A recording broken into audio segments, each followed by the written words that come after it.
So, as we left, the Finns had managed to make this sweeping attack out of the Mannerheim line, but they didn't get Leningrad. And it was a high-risk attack. Some of those Russian big units are back underneath here now and are going to be launching a counterattack, which could well break the Mannerheim line, actually. And likewise, we can still keep up the pressure here while spreading over the north. So what looked like a terrible turn for the Russians and a terrible event may not be so bad, because we got some additional units. Yes, we didn't get the biggies there. We didn't crack the line in the way we thought we might have been able to. We took a huge risk with Leningrad that I didn't realize. But now things don't look so terrible. Some of the units that were cut off, well, we're trying to break our way into them. Actually, I think I want another unit there too. I had another one kicking around somewhere. How about this armored unit? I put this down and didn't know what to do with it. And he'll be in supply and then move into place. And that's going to allow, well, for one thing, this guy is gone. This guy is gone. Oh no, isolated units don't have zones, so there are retreat routes available to those guys. But it does save the Russians. However, it causes a bit of a problem because those Russian units aren't in supply. So for example, these guys are going to still be isolated and can be attacked a little more easily. Just create some interesting little situations that are going to be going on here as we try to stabilize this front a little bit and then maybe swing into where we can make some gains. All right, the biggest one, this sucker. If we can get that, we're really kind of home for we don't need a lot more than that. All right, well, let's take some of these die rolls and see what it looks like after the Russian attacks. Mixed blessings. Still no movement here. Some pushing forward, but also retreats for the Russians. They've, kind of secured their units, but they didn't destroy much. They got one successful attack here against this unit. They didn't manage to budge this one. And actually, it was only a 2-to-1. It's possible they could have gotten an attack or retreat, which would have opened up Leningrad and given them a chance to lose the game again. I probably should have stacked 2 of those 20-point units there and made sure I win that battle. But I kind of didn't want to do that, in part because of this. I got an exchange and ended up losing one of them anyway. Painful there, but the thought here was, well, if I lose a 6, I'm going to lose a big one, but I'd at least take out a bigger unit with it. I don't know. Anyway, probably made some mistakes there, but that's okay. This is the kind of game that almost begs for that kind of mistake. I don't feel as frustrated making mistakes in a game like this as I do in, say, Afrika Korps, where I feel like there's very little luck in most of the positioning that's going on. There's just too much maneuver and too little die rolling. It still intrigues me, but this one feels more like a straight-out war game. All right, I'll bag those and hit the finish turn and see what happens there. The biggie is, well, the static situation on the Mannerheim line has been restored. The Finns have gotten their troops back. They didn't take enough losses that's really at risk. Especially with the Russian losses, they probably can't crack it. This line, well, they might be able to crack this, but I'm making my actions here to try to perform some attrition on some of these Russian units. I've left this gateway kind of open. I don't think the Russians are going to try to push through that and end up with an isolated big unit in the back that can get knocked out by a bunch of littler units. In fact, we've got kind of one of those attacks here where, because this guy's isolated, he can't quite reach 1, 2, 3, 4, 5. He's going to be able to be hit. And then I'm set up here. I can make a 2-to-1 attack on this because I don't have to attack all Russian units. Down here, the Russians have a problem. They got a headquarters they can't withdraw. It's got nowhere it can go to. So they're going to probably lose a headquarters. That's going to isolate their whole northern area. That's a real big issue. Not much I could have done about it, because if I'd pulled this out and that there, I would have lost Murmansk and perhaps the headquarters. Well, the headquarters could pull out, but I would have lost Murmansk, and it's going to be tougher to regain. On the other hand, it won't be an isolated unit in Murmansk, but it's making the attempts to get Petsamo rather difficult. Anyway, got some die rolling to do and see what this all turns out. Well, a few more quick kills there. Most notably, the attack on here, I think, and that 4-point unit that I had kind of cut off got hit too up here with a 2-to-1 attack. Well, there's no more scenario chances, but there are still possibilities of Soviet events. We get a 5, that's a G. Finnish volunteers, foreign volunteers join the Finnish army at 222 in Helsinki or Oulu. They can move on the next Finnish turn. I don't think there's much use in putting it in Helsinki, although it can rail anywhere, but it can do that from Oulu. So we'll put it there. And we're on. What happened here? Huh. I'm guessing I didn't move this ahead.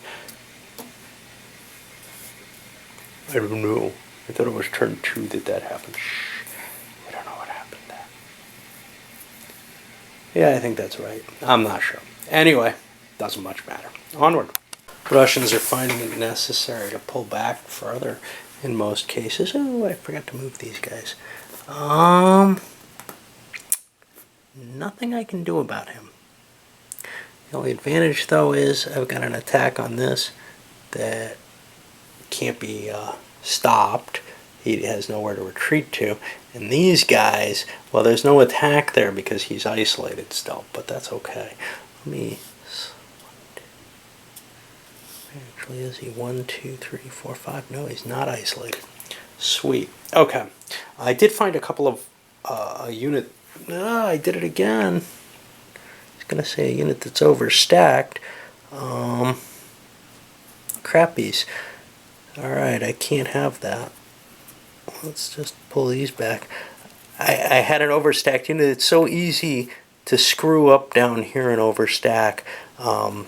Anyway, the thing was, it was a retreat unit, a retreating Russian unit, I think, from last turn. I think it was dead. It had nowhere to go. So I killed that unit, but now you can see they can't quite get the leverage they want because they can't get 2 units into play up there. They still got their attacks here, though. Alright, do some retreats and then roll some dice. Well, a couple of weak Finnish units died. One, the ski guys who couldn't retreat, but also one of these at this attack up here. Nothing else moved, though. And now, well, we'll see what the Allies can push through up here and what can happen elsewhere. But the game is reaching kind of a stasis, and that's bad for the Russians. They need to be able to gain ground, and they're not getting it here. And the Finns are going pretty aggressive here, attacking pretty much all along this front. Not here, but across to here, just trying to really mop up the Russian incursions. Up here in the north, yes, they're trying to position themselves, but they're not really able to get a good attack in. So, for example, here, they've got 3, but against 2. Same thing here, because Murmansk doubles. But everywhere else, they're doing pretty well, I'd say. They could come out of the Mannheim line. Could try to pick off some of these units, cause some real pain to the Russians. How tempting is that? Well, it would be a 2-to-1 here if they set themselves up, and that's kind of risky. They think they can win the game without breaking the Mannheim line, without coming out of the Mannheim line still. They feel like they've got the advantages right now, so we'll see. They didn't manage a lot with their attacks, mainly 2-to-1 attacks. They forced some retreats. They did manage to kill 1. Now we get another event check for the Russians. Now this goes over to the second set of possible events, and 2 is G, Finnish volunteers, another one. That's not good for us. And we'll move this forward, turn 6. Well, what? I'm not even keeping track with the Finns. Okay. This is an aside. I want to talk about my lamp here. Yeah, I know, this is kind of weird. I didn't, this is not the best of circumstances. This thing kind of droops down as I play. I set it up so that it spreads some light on the board, but then it drops down and doesn't get anywhere. I've got another lamp here I bought from IKEA. Same time I actually bought another table leg for this lamp because I had enough table legs for all my tables, but I wanted one more so that I could hold the lamp there. Now, this lamp is so pathetic. I don't want to replace it with this other one for no real good reason, but I'm thinking about putting it in my living room. The complexity here is just too much for me. So I keep using this crappy one, in part because I have this table leg for it, and in part because I have this other lamp, but I don't want to break it out because it's got some other potential location. Well, the fact that I have the other lamp doesn't really affect it. Anyway, back to our game. I guess I should just start playing. I've got to start with the Russians. Okay. Well, I'm unable to extract this Russian unit, which is out of supply and isolated. I've got a few little attacks here. I've got this big artillery piece, which is allowing me to pull one of these more defensible units. More multi-use. I'm not really worried about an attack from the Finns right there. So maybe I can shift him up and do something with him. I'm not sure.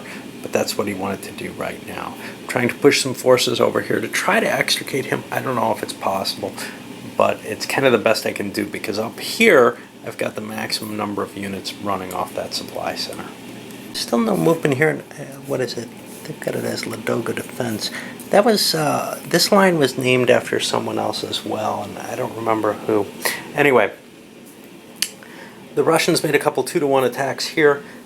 One of them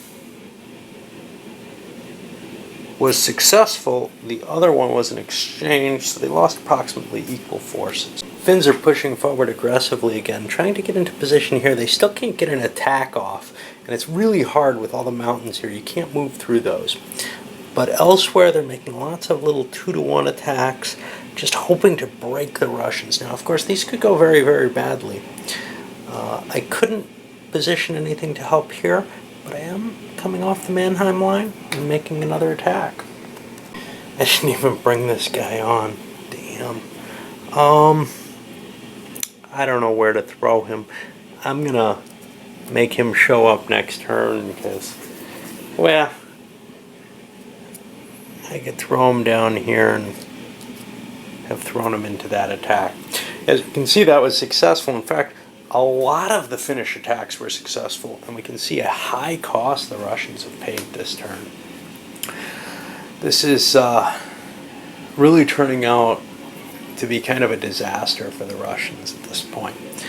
Anyway, let's see what the event for them is this turn. 6 G&J, Finnish volunteers, oh joy, more of them. Increased Soviet replacements, though. They get a 2-1-2 to their reinforcements during the next reinforcement phase. This can come from eliminated units if there are any available. So the first thing is we get another 2-2-2, and I can place this anywhere, no, only in Oulu and Helsinki. I'll put it in Oulu because my rail line's still secure. I can get anywhere south easily enough. But now I have to pull out a Russian loss. And what was that? It was a 2-1-2. Well, hey, I got one of them. And now we'll move this forward. Okay, now something interesting is happening here. Not this turn, but next turn we get ice. And that's going to affect Lake Ladoga, I believe. Maybe not. Oh no, it affects this area where you can actually walk around here. Not sure if it has any other effect in play. I'll look that up and come back in a moment. No, that's the only effect. In fact, it's listed here. 2 movement points to enter. Units may only enter during the last 3 game turns. So now we've really got winter. Where are we? Well, this started in late November, early December, but we're in January. Actually, I think we've pushed into February at the start of this term. Anyway, this one's going up. That's probably it for tonight. I'll finish this up in the morning.